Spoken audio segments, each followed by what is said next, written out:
ಈ ಕಳೆದ ವಾರ ನಾವು ಒಂದು 10 ದಿವಸದಿಂದ ನಾವು ನೋಡ್ತಾ ಇದ್ದೇವೆ, ಒಬ್ಬರು ರಿಪೋರ್ಟ್ರ್ ಹೋಗಿ ಸ್ಟೇಟ್ ಬ್ಯಾಂಕ್ ಹತ್ರ ಬೀದಿ ಬದಿ ವ್ಯಾಪಾರಿಗಳು ಗಲೀಜು ಮಾಡ್ತಾರೆ, ಯೂಟ್ಯೂಬರ್ ಮಹಿಳೆಯರಿಗೆ ತೊಂದರೆ ಆಗ್ತಾಯಿದೆ, ಇಲ್ಲಿ ಗಲೀಜು ಮಾಡ್ತಾ ಇದ್ದಾರೆ ಮತ್ತು ಪಿಕ್ ಪಾಕೆಟ್ ಆಗ್ತಾಯಿದೆ, ಇಂಥ ಕಂಪ್ಲೇಂಟ್ಗಳನ್ನು ತಗೊಂಡು ಹೋಗಿ ಅವರು ಕಾರ್ಪೊರೇಷನ್ಗೆ ಕೂಡ ಕಂಪ್ಲೇಂಟ್ ಮಾಡಿದರು. ಅದರ ನಂತರ ಅವರನ್ನು ಅಲ್ಲಿಂದ ಎಬ್ಬಿಸಲಾಯಿತು.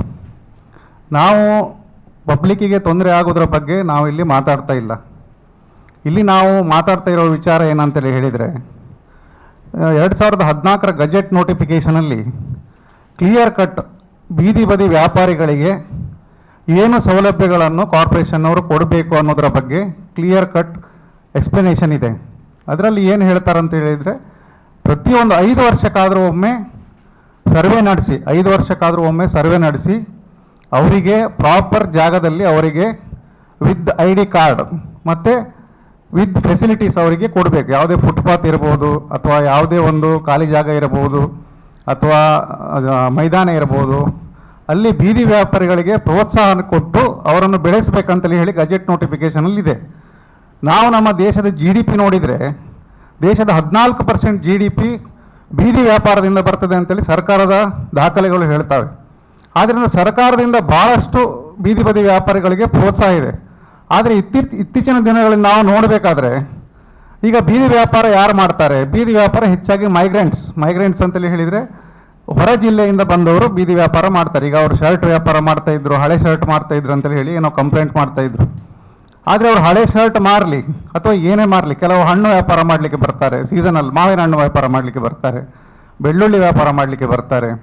ಅದೇ ಥರ ನಮ್ಮಲ್ಲಿ ಕೂಡ ನಾವು ತರಕಾರಿ ವ್ಯಾಪಾರ ರೋಡ್ ಸೈಡ್ನಲ್ಲಿ ನಾವು ಮಾಡೋದನ್ನು ನೋಡ್ತೇವೆ. ಹೆಂಗಸರು ತರಕಾರಿ ವ್ಯಾಪಾರ ಮಾಡ್ತಾರೆ, ಅದೇ ಥರ ಮೀನು ವ್ಯಾಪಾರ ಮಾಡ್ತಾರೆ.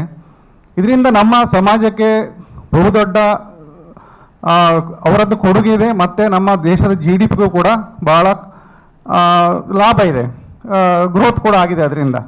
ಆದ್ದರಿಂದ ಕೇಂದ್ರ ಸರ್ಕಾರ ಕೂಡ ಇದಕ್ಕೆ ಸಹಾಯಧನ ಕೂಡ ಕೊಡುವಂಥ ಒಂದು ಕಾರ್ಯಕ್ರಮ ಇದೆ. ಭಾಳಷ್ಟು ಅವರಿಗೆ ಏನು ಇನಿಷಿಯಲ್ ಕ್ಯಾಪಿಟಲ್ ಏನು ಬೇಕು ಅದು ಕೂಡ ಸರ್ಕಾರ ಲೋನ್ ಮೂಲಕ ಅವರಿಗೆ ಕೊಡುವಂಥ ಸೌಲಭ್ಯ ಕೂಡ ಇದೆ. ಆದರೆ ನಾವು ಈ ರೀಸೆಂಟ್ಲಿ ನಾವು ಕುಂದಾಪುರದಲ್ಲಿ ನೋಡಿದ್ದೀವಿ, ಮಾಂಸಾಹಾರ ಮಾಡ್ತಾರೆ ಅಂತೇಳಿ ಹೇಳಿ ಎಲ್ಲ ಅಂಗಡಿಗಳನ್ನು ತೆಗೆಸಿದ್ರು. ಈವನ್ ಅವರ ಯಾವುದು ಯೂನಿಯನ್ಗಳು ಕೂಡ ಅವರ ಬಗ್ಗೆ ಮಾತಾಡಲಿಲ್ಲ. ಅದು ಯಾಕಂತೇಳಿ ಹೇಳಿದರೆ, ಅವರಿಗೆ ಇದರಲ್ಲಿ ಸರ್ಕಾರದ ಗಜೆಟ್ ನೋಟಿಫಿಕೇಷನಲ್ಲಿ ಏನು ಗೈಡ್ಲೈನ್ಸ್ ಇದೆ ಅನ್ನೋದ್ರ ಬಗ್ಗೆ ಸ್ವಲ್ಪವೂ ಜ್ಞಾನ ಇಲ್ಲ. ಅವರು ಎಲ್ಲಿ ತನಕ ಈ ಫ್ರೀ ವೆಂಡರ್ ಝೋನ್ ಏನಂತ ಹೇಳ್ತೇವೆ ನಾವು, ಫ್ರೀ ಹಾಕರ್ ಝೋನ್ ಮಾಡಬೇಕು, ಅದರಲ್ಲಿ ಅವರಿಗೆ ಅವಕಾಶ ಮಾಡಿಕೊಡಬೇಕು. ಅದೇ ಥರ ವೆಂಡರ್ಸ್ ಕಮಿಟಿ ಮಾಡಬೇಕು. ಕಾರ್ಪೊರೇಷನಲ್ಲಿ ವೆಂಡರ್ಸ್ ಕಮಿಟಿ ಫಾರ್ಮ್ ಮಾಡಿ ಅವರ ಎವ್ರಿ ಮಂತ್ ಅವರ ಮೀಟಿಂಗ್ ಕರೆದು ಅವರ ಸಮಸ್ಯೆಗಳನ್ನು ಆಲಿಸಬೇಕು, ಅವರಿಗೆ ಐಡೆಂಟಿಫಿಕೇಷನ್ ಕಾರ್ಡ್ ಕೊಡಬೇಕು, ಹೊಸ ವ್ಯಾಪಾರಿಗಳಿಗೆ ಕೂಡ ID ಕೊಡಬೇಕು. ಮತ್ತು ವೆಂಡರ್ಸ್ ಕಮಿಟಿ 60% ಜನ ವೆಂಡರ್ಸೇ ಇರಬೇಕು ಅದರಲ್ಲಿ. ಈಗ ಏನಾಗಿದೆ, ವೆಂಡರ್ಸ್ ಕಮಿಟಿ ಅಂತೇಳಿ ಹೇಳಿ ಕೆಲವು ಯೂನಿಯನ್ಗಳ ಮುಖಂಡರನ್ನು ಹಾಕ್ಕೊಂಡು ಅವ್ರ ಹತ್ರ ಅವ್ರೇನೋ 20 ರೂಪಾಯಿ ಕೊಡಿ, 50 ರೂಪಾಯಿ ಕೊಡಿ ತಿಂಗಳಿಗೆ. ಇದು ಕ್ರಮ ಅಲ್ಲ. ಈ ಮುನ್ಸಿಪಾಲ್ಟಿಯವರು ಇದರ ಬಗ್ಗೆ ಸಿಂಗಲ್ ವಿಂಡೋ ಒಂದು ಲೈಸೆನ್ಸ್ ಕೊಡುವಂಥ ವ್ಯವಸ್ಥೆ ಮಾಡಬೇಕು. ಯಾಕಂತೇಳಿ ಹೇಳಿದರೆ ಮಂಗಳೂರಲ್ಲಿ ಇಲ್ಲ. ಯಾಕಂದರೆ ಈ ವ್ಯಾಪಾರ ಮಾಡೋದು ಯಾರು? ತುಂಬ ಕೆಳಮಟ್ಟದವರು, ತುಂಬ ಮನೆಯಲ್ಲಿ ಕಷ್ಟ ಇರುವವರು ಈ ವ್ಯಾಪಾರ ಮಾಡ್ತಾರೆ. ಯಾರು ಕೂಡ ಶ್ರೀಮಂತರು ಹೋಗಿ ರಸ್ತೆಯಲ್ಲಿ ಕೂತು ಬೀದಿ ವ್ಯಾಪಾರ ಮಾಡೋದಿಲ್ಲ. ಇದನ್ನು ನಾವು ಮೊದಲನೇದಾಗಿ ತಿಳ್ಕೊಳ್ಬೇಕು. ಅವನು ಹಳೆ ಶರ್ಟ್ ಮಾರುವವನು ಕೂಡ ಅವನಿಗೆ ಹೊಸ ಶರ್ಟ್ ಮಾರಲಿಕ್ಕೆ ಅಂಗಡಿ ತೆಗಿಲಿಕ್ಕಾದರೆ ಅವನು ವ್ಯಾಪಾರ ಮಾಡಲಿಕ್ಕೆ ಸಾಧ್ಯ ಇಲ್ಲ. ಮತ್ತು ಇದೇ ಥರ ನಾವು ಮೊನ್ನೆ ಅಲ್ಲಿ ಬೊಬ್ಬೆ ಹೊಡೆದವರಿಗೆ ನಾನು ಹೇಳ್ತೇನೆ, ನೀವು ಇಲ್ಲಿ ಇಲ್ಲಿಗಲ್ ಕನ್ಸ್ಟ್ರಕ್ಷನ್ ಇಷ್ಟಿದೆ ಅಲ್ಲ, ಸೆಟ್ ಬ್ಯಾಕ್ ಬಿಡೋದಿಲ್ಲ, ಪಾರ್ಕಿಂಗ್ ಇಲ್ಲ, ಗಲೀಜು ನೀರು ರಸ್ತೆಗೆ ಬಿಡ್ತಾರೆ, ಅಲ್ಲಿ ಹೋಗಿ ಸ್ವಲ್ಪ ಬೊಬ್ಬೆ ಹಾಕಿ. ಈಗ ನಿಮಗೆ ಗುಬ್ಬಿ ಮೇಲೆ ಬ್ರಹ್ಮಾಸ್ತ್ರ ಬಿಡೋದು ಬೇಡ. ನೀವು ನಾನು ಹೇಳೋದು, ನನ್ನ ವಿನಂತಿ ಏನಂತ ಹೇಳಿದರೆ, ಯಾವುದೇ ಈಗ ಯೂಟ್ಯೂಬ್ ಚಾನಲ್ಗಳಾಗಲಿ ಯಾವುದೇ ಆಗಲಿ, ಏನಿದ್ರು ಗುಬ್ಬಿ ಮೇಲೆ ಬ್ರಹ್ಮಾಸ್ತ್ರ. ಯಾರಾದರೂ ಪಾಪದವ್ರು ಏನಾದರೂ ಮಾಡ್ತಾಯಿದ್ರೆ ಅವ್ರಿಗೆ ಹೋಗಿ ಜೋರು ಮಾಡೋದು, ನೀವು ಗಲೀಜು ಮಾಡ್ತೀರಾ ಅಂತ ಹೇಳೋದು. ಈಗ ಆರೋಗ್ಯ ಅಧಿಕಾರಿ ಮಂಜಯ್ ಶೆಟ್ಟರು ಎಷ್ಟು ವರ್ಷದಿಂದ ಇದ್ದಾರೆ ಇಲ್ಲಿ? ಇವರು ಎಷ್ಟು ಹೋಟೆಲ್ಗೆ ಇನ್ಸ್ಪೆಕ್ಷನ್ಗೆ ಹೋಗ್ತಾರೆ? ಎಷ್ಟು ಹೋಟೆಲಲ್ಲಿ ಅಜಿನಮೋಟೋ ಬ್ಯಾನ್ ಇದೆ? ಅಜಿನಮೋಟೋ ಹಾಕಿ ಎಷ್ಟು ಜನರಿಗೆ ಆರೋಗ್ಯ ಸಮಸ್ಯೆ ಆಗ್ತಿದೆ. ಮತ್ತು ಎಷ್ಟು ಕಿಚನ್ಗಳು ಎಷ್ಟು ಗಲೀಜಿದೆ ಕೆಲವು. ನೀವು ಹೋಟೆಲ್ಗಳ ಕಿಚನ್ಗೆ ಹೋದರೆ ಇದು ಯಾವುದು ಇವರಿಗೆ ಕಾರ್ಪೊರೇಷನ್ನವರಿಗೆ ಬೇಡ. ಯಾರಾದರೂ ಬೊಬ್ಬ ಹಾಕಿದ ಕೂಡಲೇ ಅವರನ್ನು ತೆಗೆದು ಬದಿಗೆ ಹಾಕಿ ಸಮಸ್ಯೆ ಮುಗೀತು.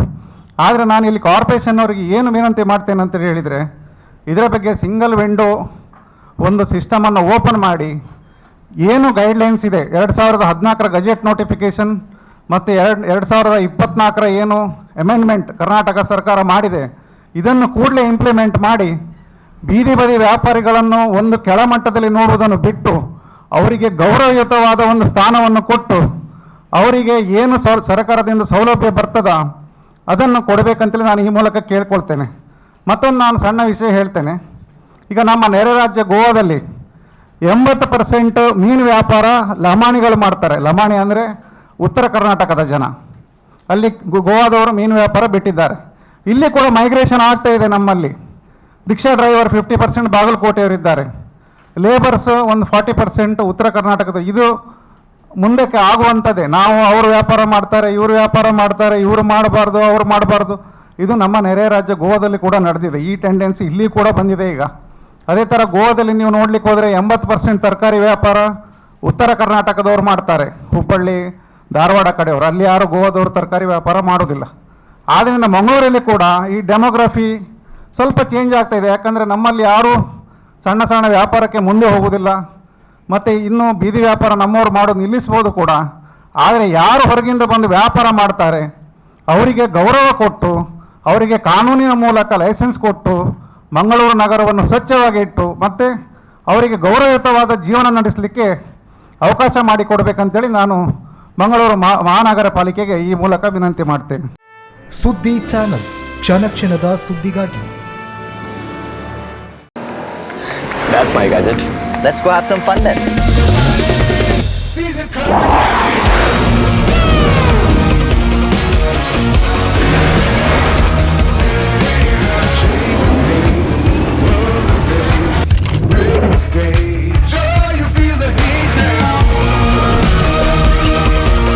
Introducing the hot and techy Brezza SCNG. Cool new SCNG tech for a cool new generation.